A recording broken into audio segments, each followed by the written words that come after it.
तो next factor, next condition फिर जिक्र होने जा रही है। 3 फैक्टर्स, 3 कंडीशंस जिक्र हो चुके हैं, चाहे फैक्टर्स कहें चाहे कंडीशन कहें। तो उसमें जो सबसे पहला फैक्टर है वो क्या मैंने जिक्र किया, उसके बाद मैंने क्या जिक्र किया, उसके बाद क्या जिक्र किया, देन उसके बाद अब हमारा चौथा फैक्टर है वो क्या है, हीट। अब इस हीट का क्या रोल है कि जब कुछ केमिकल रिएक्शंस होती हैं उनको हीट की रिक्वायरमेंट रहती है। बग़ैर हीट के रिएक्शन का पॉसिबल हो पाना, अभिक्रिया का हो पाना बहुत मुश्किल है। इसको हिंदी में ऊष्मा कहते हैं, ठीक है। और इसको किससे डिनोट किया जाता है, इस डेल्टा के साइन से डिनोट किया जाता है। किससे, डेल्टा से, ठीक। कहीं पे किसी रिएक्शन में डेल्टा लगा होगा तो समझ जाइएगा कि वहाँ पर हीट का जिक्र हो रहा, हीट दी गई है।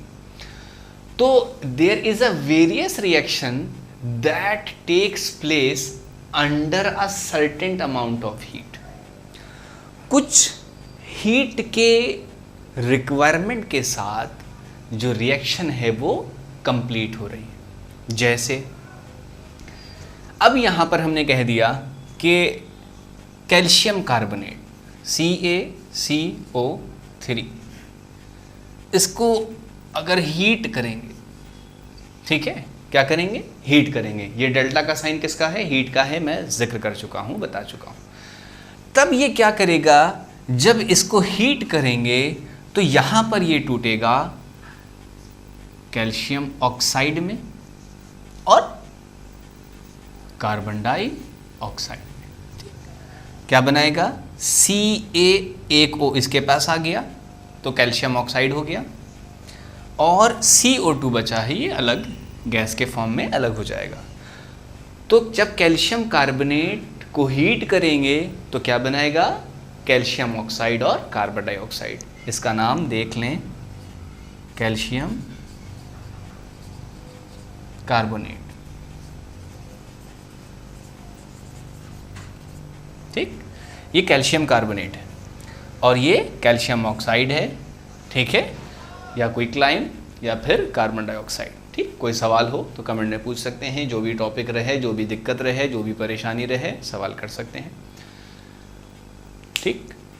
4 फैक्टर के बारे में जिक्र हो चुका है, ठीक है, अहम फैक्टर हैं। अभी एक फैक्टर रह गया है लाइट, उसका भी जिक्र करेंगे। उस लाइट का जिक्र करने से पहले थोड़ा सा कॉन्सेप्ट और क्लियर कर लें, फिर से समझ लें कि जो कंडीशंस होती हैं, जो फैक्टर्स होते हैं, वो केमिकल रिएक्शन के लिए बहुत ज़रूरी चीज़ है। कि अगर हमें किसी भी पर्टिकुलर रिएक्टेंट को रिएक्ट कराना है तो उस पर्टिकुलर जो रिएक्टेंट का काम है, जो रिएक्टेंट रिएक्ट हो रहे हैं, उसमें अगर कंडीशन की रिक्वायरमेंट है और कंडीशन नहीं लगाई गई, तब फिर क्या होगा, वो रिएक्शन पॉसिबल नहीं होगी। जिस तरह से अभी कैटलिस्ट की बात करी, कैटलिस्ट के इससे पहले हमारा थर्ड वन था जिसमें हम लोगों ने मैग्नीज डाइऑक्साइड लगाया। तो कैटलिस्ट का काम क्या होता है, रेट ऑफ रिएक्शन को इंक्रीज़ कर देना। कि कुछ ऐसी रिएक्शन होती हैं जो स्लो होती हैं, बहुत समय लेती हैं कंप्लीट होने में, तो उन जगहों पर क्या हम करेंगे, कैटलिस्ट का इस्तेमाल करेंगे।